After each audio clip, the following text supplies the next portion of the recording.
Joining me now is Dr. Carolyn Dean, who's been working with women who have suffered from PMS. You've been working with them since 1982. And as I see it, Dr. Dean, is that the clinics themselves are not only that there are waiting lists for women to get into them, but they're also drug-oriented.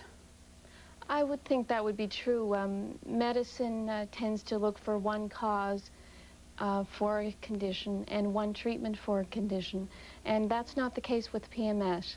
You have physical symptoms and you have psychological symptoms. Doctors, when they hear a list of psychological symptoms, will then jump to the conclusion that a patient, the woman, needs an antidepressant. 3/4 of the antidepressants given are to women. Therefore, the psychological and the physical symptoms have to be put together. An index of suspicion has to be raised in the mind of the doctor to ask the right questions to get the answers from the patient. But part of the problem is then that the patient doesn't know she has the problem. Now, what do you recommend that a woman can do? Basically, it's keeping track, keeping your charts. If you feel good one week and bad the next week, something's up. So keep track. How do you do that? By maybe just keeping a calendar on your wall. If you have symptoms, you just mark them, maybe even give them a percentage point. You know, I feel 5 points of bloating today. Yeah. Next week, 0 points. Bring it to your doctor, put it, here's black and white. Now this is evidence.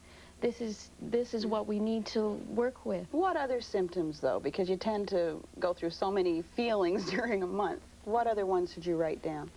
Well, gas and bloating, fluid retention can be measured on the scale. Never weigh yourself before your period if you're trying to diet, because women can gain up to 5 or 7 pounds of fluid. So that's an important one. Irritability, ask your friends or your spouse how you're doing, how you're managing. Cooperate on it. Don't try to hide it. The more you hide it, the more it can come out. Right. And then how long should you keep a record for before you go to the doctor? I'd like to see 3 months. 3 months to see a clear pattern. Okay, and then we touched briefly on diet in this piece, but specifically what to avoid and what to take. They went over it, yes, avoiding sugar, caffeine, tea, simple carbohydrates. Now that's going to help most people, but what we're trying to avoid is the salts and sugars that keep the fluid in the body. And then the fluid causes all the other symptoms, we think. And what about complex carbohydrates and all those things that we hear are so good for us? So to eat, you want to be eating grains and vegetables, meat, fish, chicken, some fruit. There's lots left. There's lots left, yeah. What about exercise? Will that help? Very much so. Increasing your circulation, increasing your well-being. People with PMS tend to look at it as a negative thing. Some people, it's a positive thing. In primitive cultures, it was more dream time, more energy.